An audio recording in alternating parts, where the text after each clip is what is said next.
Hey guys, it's Carl. So we're kicking off the new year 2023 with the best budget tech underneath that $100 mark. I know as things get pricier and pricier, it's kind of tough, but as I've come back from CES this year, there's actually some MVP pieces that are of course in that budget range. But before we start the episode, had to clear away some giveaway stuff. So I know that I had my gift guide episodes from the end of December. I'm gonna flash on screen right now all of the winners. I've DM'd you privately on social sites, so a big congrats to you. I'll give you around 48 to 72 hours to respond before I repick the winners. And I know that YouTube is dealing with a shitload of spam right now, so people impersonating me, trying to message you saying connect with me on Telegram, you've won something, pay for shipping.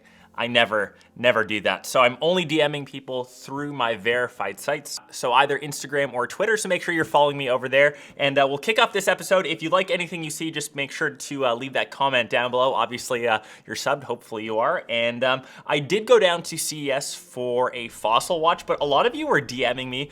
Are there other watch options? So I'm kind of kicking off the episode, not so much in the tech space. It is a piece of tech, technically a watch. So this is a Casio G-Shock. So it's one of the coolest watches, I think, under that $100 mark. If you're familiar with watches at all, G-Shocks are kind of famous in the space. Obviously, they're not mechanical. They obviously don't have that hefty price category. You can often pick up a G-Shock for underneath that $100 mark, and they keep time better than my watch, actually. This one's a little 𝗦𝘀 G-Shock collaboration. I think G-Shocks are pretty dope. I do swap mine out from time to time, and this is probably the best watch that you can get for that $100 range. I was watch shopping in Vegas. I'll leave this little photo here. I'm still technically on the wait list, but we will see. If you are big on the smartwatch game, so say you have an Apple Watch, I know that swapping out bands is the biggest way to make your watch a bit more customizable, a bit more unique. This is the new Nomad Orange band, specifically made for the Apple Watch Ultra. I know that all Apple Watch bands are interchangeable, so if you have Series 7, if you've got an SE, you can swap it out. Obviously, the big reason why I love it, it's obviously orange, and I'm a big rubber watch strap guy. So obviously on my watch right now, that is rubber, and I like it more than ballistic nylon, anything that kind of collects dirt over time, because you tend to wear your watches when you work out, when you swim, when you shower. All those materials kind of fade over time, and that's why I'm a huge fan of the rubber. It wears easy. You never need to worry about it wearing out, as it's pretty much indestructible. And Nomad just dropped their yellow band option if that's kind of your jam, but yeah. But nevertheless, a solid accessory option, and if you're looking to match your watch strap to, say, your phone case, Nomad has you hooked up with a orange case as well. So I think this is a dope combo, both a little bit on the pricey end for accessories, but definitely under that $100 mark. So I know on the channel I typically up these Logitech MX Master 3S mouses. The one I actually took with me to CES was this Logitech MX Anywhere. It's slightly smaller, easier to fit into a travel pack or into a little case when you're on the go. I think these are great if you're someone that switches between business meetings. If you're a student, you just want something smaller to throw in your bag. I know that mouses aren't the biggest thing, but I think every bit of space makes the difference. So they're just a bit of a smaller profile, they're thinner, and of course they are cheaper as well. So I swear by them. This year, one of my tech goals was to not use the trackpad as much, as I find that since I travel a ton, I just tend to be on my MacBook trackpad, and I just want to stick to a mouse. It's easier on the wrist, and I'm way more productive. So definitely under $100, grabbing a mouse is a must. Another big MVP in my travel game, I actually broke my record last year for most flights. I think I traveled over 200,000 miles, so like 300 something thousand kilometers, 210 hours on an airplane.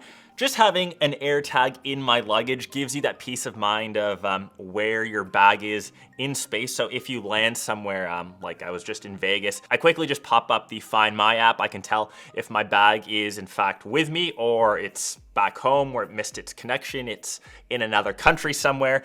It technically doesn't get your bag back, but at least when you're talking to airport authorities trying to locate your bag, you kind of know where it is. So it just gives you that extra peace of mind. Obviously under $100, but you can get the pack of 4, I think, for $98.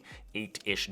So AirTags, once again, by the time you're watching this video, I'm on my next trip. I should be in Mexico for the 𝗦𝘀𝗶𝗹, or the first Formula E race of the year. So this will be in my suitcase. So the next piece of tech you've seen on the channel, this is typically in my $25 episode. So this is the Manfrotto mini tripod, super versatile. But when I was away at CES, I actually had to do a bit of a live stream with 𝗦𝘀𝗱𝗶𝗶. I created this little mini tripod for my phone. So this is just something I picked off of Amazon. It's a phone holder, but has these nice little grips. So I think this combo was at 25 bucks, 20 bucks for this. You can kind of see how quickly this screws into place.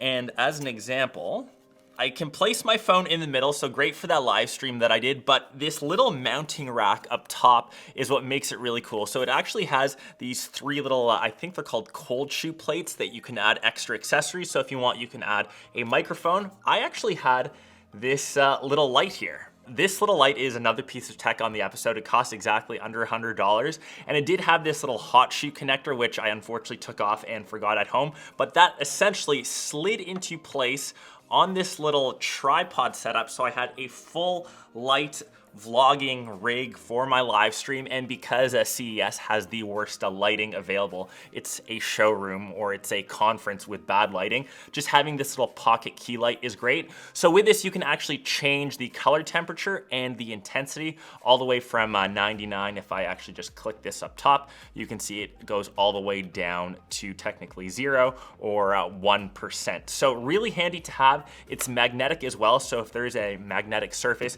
you can just like click it into place. You won't even need this. But this entire combo, so this was 20, and this light $100. So great for people just producing content on the go. If you just want a one-stop shop, everything kind of fits into place, and you can be the ultimate vlogger extraordinaire. Another great piece or travel hack, I know that a lot of us carry a ton of gadgets around, so this is actually way under 100 bucks. It's essentially just a supercharger. You can get one cheaper off Amazon. This one specifically is from Samsung, and it has 3 different ports, so 2 USB-C and a classic USB-A for all of those older pieces of tech, like that Fossil watch I actually had to charge.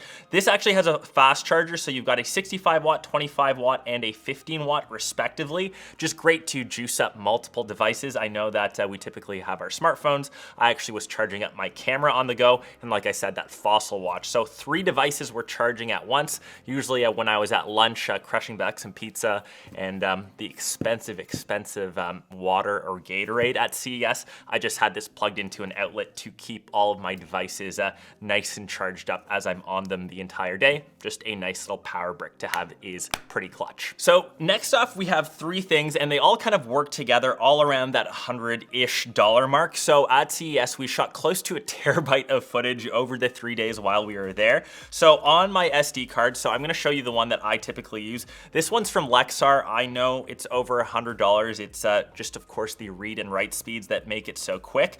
But if you are looking for a card that has similar space but slower read and write times, this one from SanDisk is a step lower. It's $100, and as long as you're willing to wait those extra maybe couple minutes, if you have a ton of footage, I think you can get by fine. Obviously, you can't shoot 4K 120 on this. You'll need the faster cards for this, but I think most people still shooting 1080p, even if that's 120 FPS or even 4K 30, you can get by on these gold cards.